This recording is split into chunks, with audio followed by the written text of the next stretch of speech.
Everybody, how's it going? It is June 7th, 2025, almost 10:30, post Money in the Bank. Hopefully everybody had a great day. It definitely was a stacked day, if you will, for wrestling. Um, First of all, welcome to the podcast. It's definitely a stacked day for wrestling. They had the Worlds Collide today. Then, of course, you have Money in the Bank, which is now just going off the air, and they just started the post show. So let's just get right into it. And let me say, WWE, lately has probably been having a hard time with some surprises. And I will say, this was a tremendous, tremendous surprise. Now, I will say part of it was given away because once R-Truth slid into the ring. His pants came up. You saw his skin. It kind of wasn't hard to figure out who it was.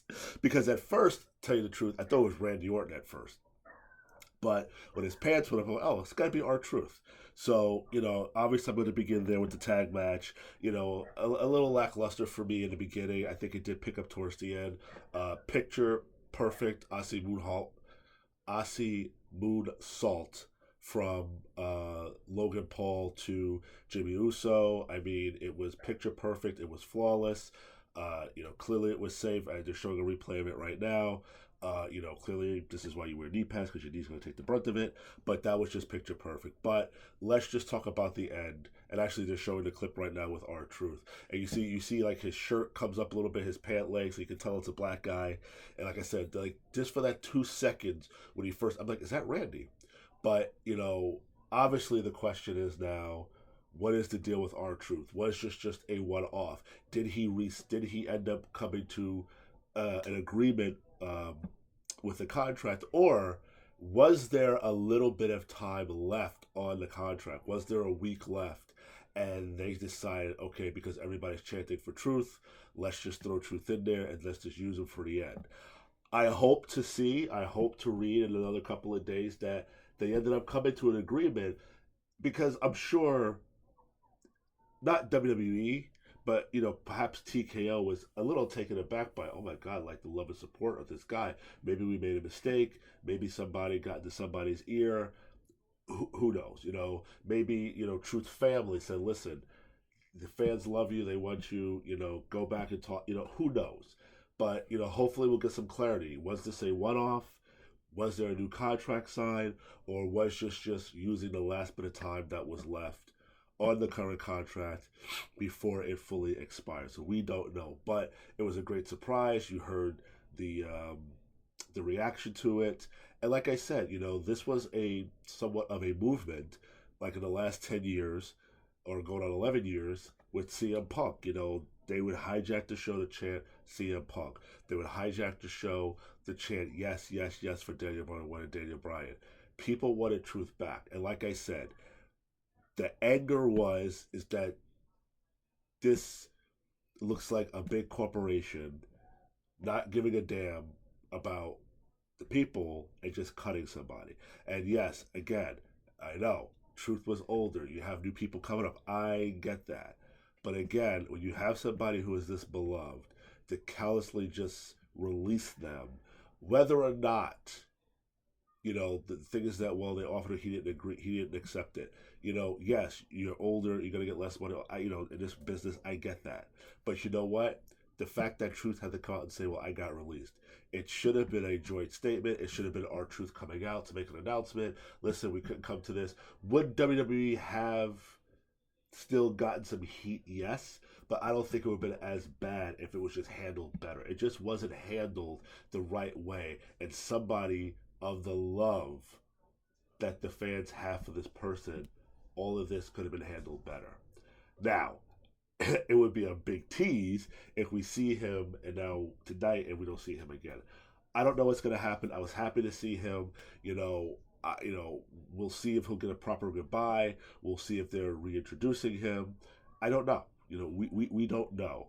But that was a tremendous surprise because I certainly didn't have that on my bingo card. I don't think anybody had that of R-Truth, popping up. Like I said, the match itself, there's a humongous spider right now crawling on my wall, but he's too far from me. When I'm done with this, I'm going to squash him. I'm not a fan of spiders. I'm not fully scared of spiders. You know, obviously, you know, some can be pretty big, but for the most part, I'm not too bad with spiders. What I don't like is crickets because those bastards can jump so high. The last thing I need is one of those damn things jumping and touching my face. I'll have a heart attack. But anyway, great to see our truth. Like I said, the match itself, the tag match, wasn't to me wasn't that great in the beginning, and it did pick up. I had the heels going over. I had John Cena and Logan Paul going over. Um, what does this do for Logan Paul? Because I thought Logan Paul was in need of a win. He's been on a losing streak lately, but you saw his reaction at the end of the match. So maybe they are going to do something with him. I don't know. Obviously we know where John Cena's going. He's going to disappear for a little bit. I'm assuming Cody Rhodes is going to get a title shot again at SummerSlam or Night of Champions or something like that. So clearly, the Cena Rhodes is not finished yet, and then Jey Uso is going to go off and deal with Gunther on Monday. But it was definitely a great way to end the show because that was just I'm still like taken aback. Like, oh my god, I can't believe they had our truth come back. And does this continue? I mean, does our truth, if they sign another contract, is he going to feud with John Cena? Now is he going to take the time from him? Obviously not, but we'll see. But it was still nice to see truth back. And the fact that you see it again, Vince, this is something Vince wouldn't allow. The fact that they acknowledge, you heard Michael Cole say, we thought he left the company, didn't come to agreement on a contract. We thought we were done. And I like I like Wade Barrett, who maybe nobody told him. I like that comment. That was very funny and very in tune with the character of R-Truth. So let's see what happens with R-Truth going forward. Let's see what happens with Logan Paul. And yeah, let's just see what happens. Like I said, there's three options here. There's three options: is that he signed a new contract, this was just a one-off, or there was still a little bit of time left on his current contract, and they say, you know what, these people are going crazy. Let's just use it. But the only way you get the We Want Truth stuff to stop is that you give Truth the opportunity to come out and say goodbye, or maybe announce he's retiring, but I don't think he's ready to retire.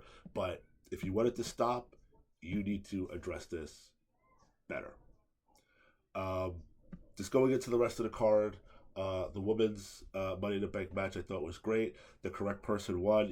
My choice was Naomi. Naomi had to win. Now, here's the thing with this. I feel like, and it's the same thing with LA Knight, and I'll get to him in a second. It kind of feels like if they've been bragging that so far no woman has cashed in the Money in the Bank and failed. Everybody has been successful. Naomi has been on a bit of a roll. And I think it would be a pretty big mistake if you make her the first person to lose. She can take the title from Tiffany Stratton. Listen, eventually they want Jade Cargill to have that title. You can put the title on her after the fact. But I kind of feel like if they drop the ball and they don't let her become champion, it's equivalent to in 2003, no, 2003, 2004, 2003, when Kane took off his mask. Kane was the hottest thing. I'm sorry. At that time, who was there? Goldberg. Who was champion at that time? Triple H. And that was the big thing because there was a personal animosity between the two. But Kane got lost in that shuffle. When Kane took that mask off, he was the invincible monster almost to when he first arrived in wrestling. And they didn't put the title on him. And I thought that was a huge mistake. Instead, they wanted Triple H and Goldberg. They did the triple threat match at Armageddon, where Kane pretty much did the work, and then Triple H, put the cover and got the title back off of Goldberg. I think Goldberg was a champion for a month. I think he won Elimination Chamber or something like that. But I feel like that's the equivalent of what they would do if they failed to have Naomi have a successful cash in. You did all of this work, almost a little bit of Rikishi running down Stone Cold, but they never really positioned Rikishi to be the champion. You didn't really feel like that was going to lead to him being champion, so you could almost excuse it. But how they wrote Naomi's storyline, taking out Jade Cargill, talking about, you're taking my spot, I was taken for granted. I just think, always having the failed um, championship matches, I think, you're setting her up for that success to have a successful cash in. Like I said, she doesn't have to be champion for 6 months, give her a 90-day reign or something like that. And again, if eventually if you want it to be Jade Cargill, I kind of have a feeling it's going to be Jade Cargill who becomes Queen of the Ring. I could be wrong, but we'll see. But great choice with Naomi. It should have been Roxanne Perez. Everybody said, well, it probably would have made sense because of the whole thing with the Judgment Day. I don't think it would have fit. I think it was the proper decision to have Naomi win the title, and I was very happy that she did. When will the cash in be? That I don't know. Maybe SummerSlam, maybe not a Champions, maybe it'll just be on a SmackDown. I don't think it's going to be anytime soon. I think she will carry the briefcase at least for a month, 2 months. I think they kind of want to get. It's fun. I think they kind of want to do. They want to do like the surprise cash in, but then they want to kind of do it where you hold on to it for a while. I don't think they figured that part out yet. So, but great for Naomi. The men's ladder match, to me that should have been L.A. Knight. I'm sorry, not the fact that they were in L.A., but again, I feel like you're missing the moment with him, similar to Kane. You know, the longer you push this down the road, you keep kicking this can down the road, somebody else is going to be the hot person, and the fans are going to want that person to be champion. Now, this kind of becomes a bit convoluted a little bit now because you have LA Knight, and I think fans itching for LA Knight to finally be champion, have her run as champion. You're doing the storyline with Sami Zayn that, he's never been champion. There's a reason why he's never been champion, and he says he's going to be. We've heard him say that Vince never saw him as that guy. Well, he's a Triple H guy, and Triple H probably sees that, okay, hey, if we did this with Jey Uso, we could definitely do this with Sami Zayn. But now you also have the problem of the Money in the Bank to some degree because you could have had LA Knight win the Money in the Bank and cash in on John Cena. You've taken it off the table. Most likely, we are now going to see Jey Uso probably defeat Gunther, and then Seth Rollins may cash in on Monday. Maybe. Cash in Monday and become champion. Do you really think anytime soon Sami Zayn is going to be the champion? That takes him out of the running. Whereas you can see Jey Uso holding unless they plan to have Seth hold the Money in the Bank at least until the end of the year. To give that window of let's turn Sami heel, let's make it a bad guy. He turns on Jey Uso, he takes the title from Jey Uso. Maybe Jey Uso gets the title back and then Seth cashes in. I don't know. I kind of feel like you just sort of muddied the waters a little bit, And then you kind of have like the Logan Paul. Again, I kind of like how you have Jey Uso's head on a swivel a bit. I like how you have like he's pretty much surrounded now by Seth. He's surrounded by Logan. He's surrounded by Gunther. I do like that. But I think, when you kind of push the fans in one direction and you have a character that the fans want to be champion, that's when I think you paint yourself in a bit of a corner because it's like if you wait too long, that other person comes up that you want them to be champion. So I don't know how they're going to navigate through this because now the next opportunity to get a championship match is King of the Ring. So now do you have LA Knight become King of the Ring, and then challenge for the championship, which would be John Cena. But are we really taking the title off of John Cena right now? So that's why I feel like it was a mistake to have Seth Rollins win Money in the Bank, because it's like we're wasting it.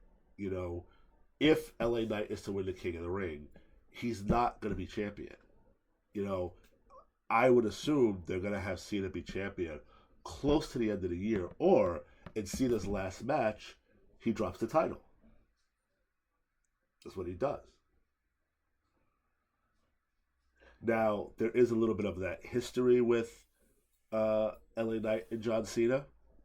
So, you can sort of see it making sense that maybe it is LA Knight who gets the title drop. Now, if they do go that route, well, how do we get to that route? Because Cena's supposed to go to the end of the year. So perhaps you don't have LA Knight win Money in the Bank. You have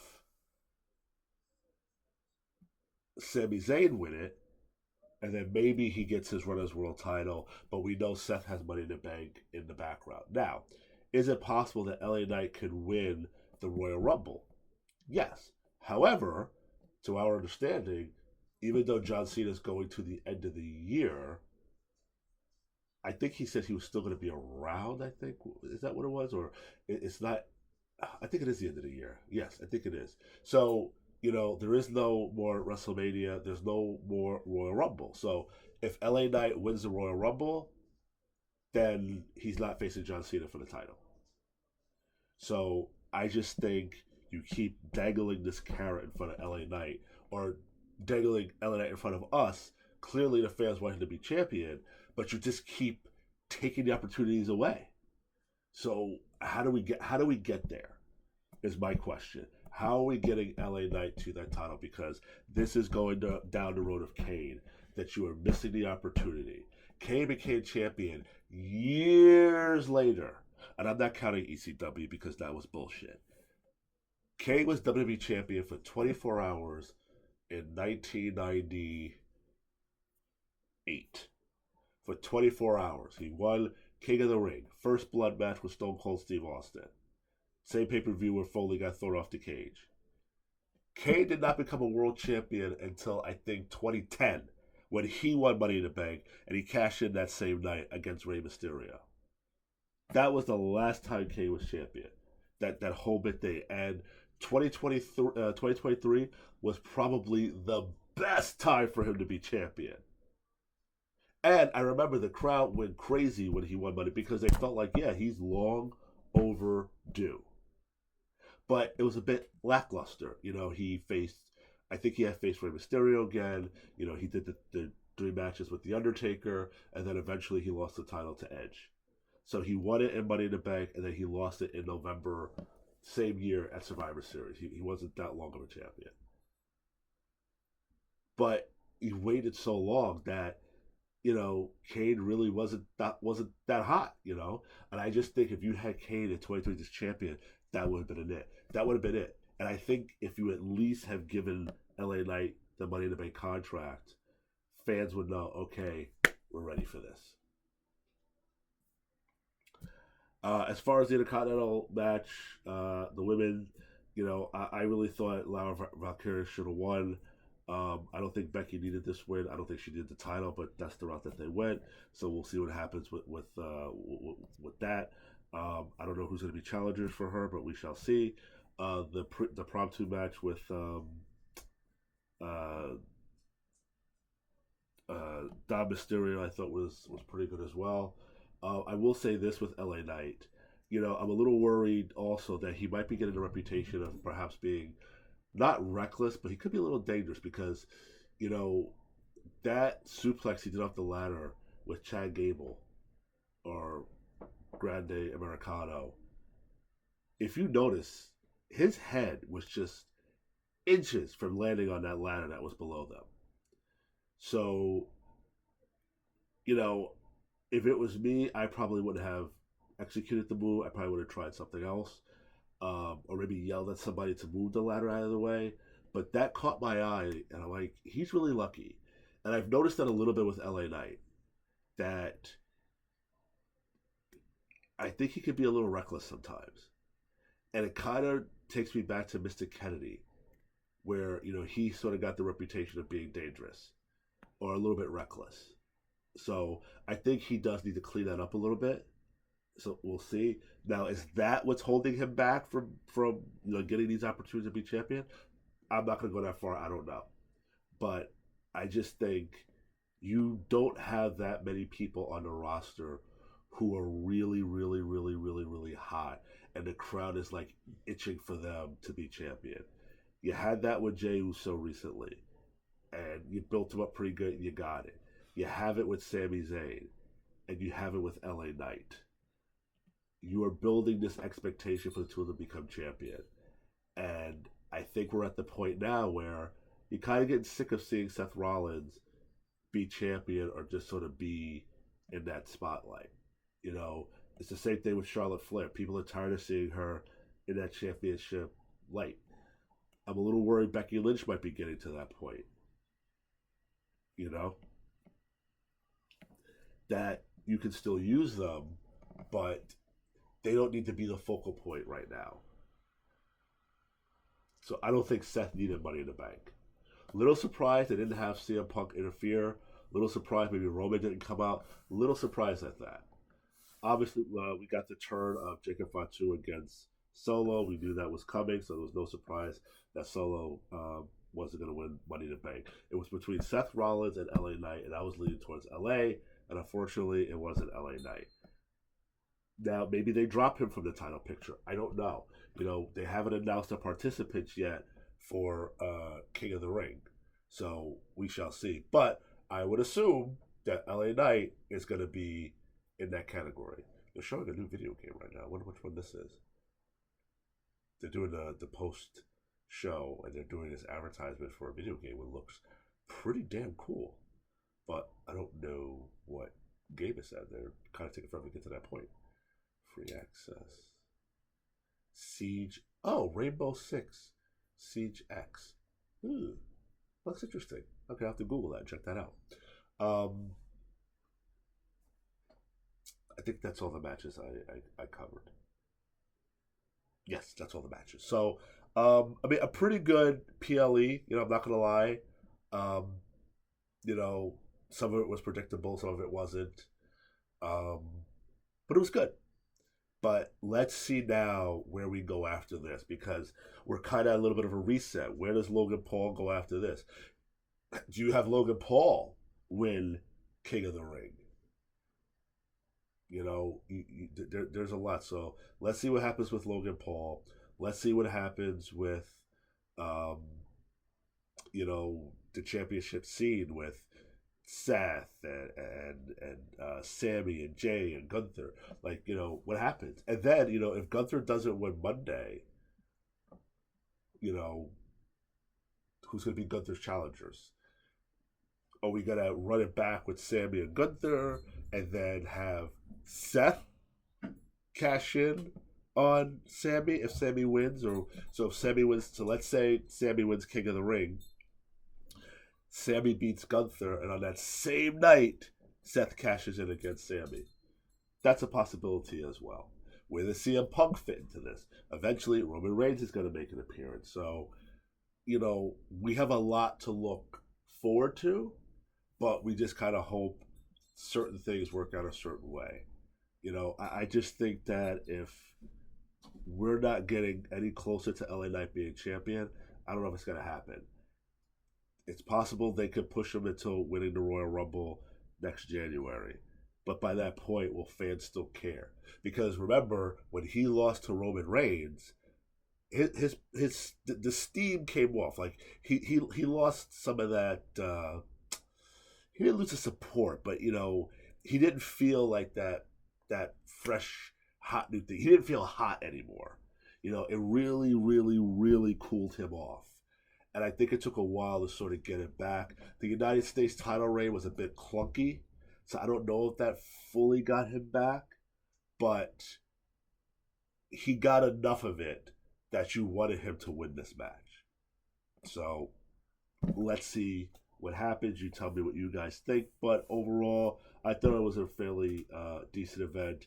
very happy with Naomi um, winning the match. I think that was probably the best, and obviously the R-Truth was a great surprise. And let's see where that goes. I really hope to read that they ended up coming to an agreement, or maybe they're going to use Truth like they said with Braun Strowman. That you know what, Braun's not under the contract, but it doesn't mean he can't come in under a short-term deal.